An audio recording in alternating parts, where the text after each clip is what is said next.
Good morning and welcome. This is Pastor Lucy Painter with your daily insight, and we started a very interesting topic about behind the scenes and how God orchestrates events and things to happen according to his plan. He makes all things work together for good to those who love him and those who are called according to his purpose. And yesterday we looked at the life of Zechariah. The cast lots fell on him that day so that he may meet with the angel and so that he may hear the declaration that the time has come for him and Elizabeth to be remembered, because the time for John the Baptist to be born had come. And today I want us to look at the life of Joseph. So Joseph was the beloved of his dad, and we know the story and the journey of Joseph.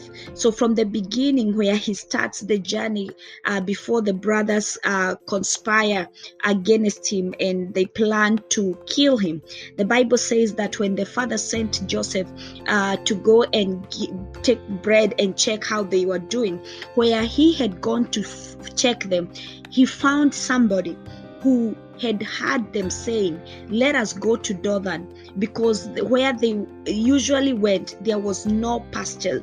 So there was somebody, the Lord had put somebody at that particular place and make sure that he overhears the brothers saying, "Let us go over to Dothan." And so because of that guy, Joseph was able to hear where they are. So God made sure that Joseph never met them at that particular place, but Joseph met them at Dothan. And then at the same time, when he was put in the pit, there at that very particular time, the Ishmaelites who were doing trade were passing by. God made sure that the Ishmaelites are passing by at that specific time, so that they may buy Joseph as a slave and go sell him in Potiphar's house. So when Joseph got to Egypt, I'm sure there were many other lords who would have bought Joseph as a slave. But God orchestrated the events to make sure that Joseph was bought in Potiphar's house. I am sure in the mind of Joseph, he was feeling broken. He was like, "What have I done to deserve this? Why am I going through this? Why are my brothers doing this to me? Why did they have to do this to me? Why am I now turned into a slave?" And so he commits himself to serve so well in the house of Potiphar until he is recognized, the favor of God is upon him. And then we find that he does not enjoy that freedom or that dignity for long. He is thrown into prison. So God makes sure in the event behind the scene, everything is orchestrated behind the scene. God makes sure that he is going to the house of Potiphar so that the wife of Potiphar may accuse Joseph falsely, and through that he is going to go into prison. And in the prison, there are two people that are very much important in the destiny or in the journey in the life of Joseph. So Joseph meets the cupbearer. Joseph meets the cupbearer and the baker, and Joseph interprets their dream. Why? Because from the beginning, Joseph is a dreamer. From the beginning, his star will shine because of dreams. It is the dream, but he has to be connected. There are those people who are destiny connectors, and he has to be positioned. And this is all happening behind the scene. But I'm thinking, what is going on in the mind of Joseph? Well, he is in prison, crying day and night and saying, "Oh God, you know me, I am innocent. Father, I am innocent. God of Abraham, God of Isaac, God of Jacob, my father, you are the God of justice. Can't you just do something and let me be vindicated, because you know I didn't do anything. I'm rotting in jail and I'm rotting here and I'm innocent."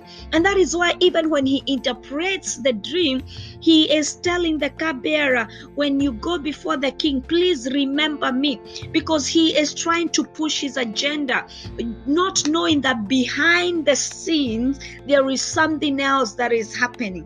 And we know this story very well. What happens at the appointed time when the curtains when it is time now to unveil the curtains, the cupbearer gets to remember. 2 years down the line, the cupbearer is released. He forgets Joseph because it's not yet time to unveil the curtain, and it's not time to shine yet because the work is still behind the scene. But when it is time to unveil what has been cooking behind the scene, Joseph shines and he moves from the prison and he comes and becomes the prime minister. So I want you to note this, that he comes from the pit all the way. He goes to Potiphar's house. He becomes a prisoner. But all this is happening behind the scene. And eventually, when it is time to shine, he gets to his position as a prime minister. So I want to encourage you today, and as I said this week, we are going to be checking different people in the Bible, and sometimes I'll be sharing some of my personal stories of some things that happened behind the scene. It is important to remember that even when we don't see it, God is working. Everything will work out together for our good.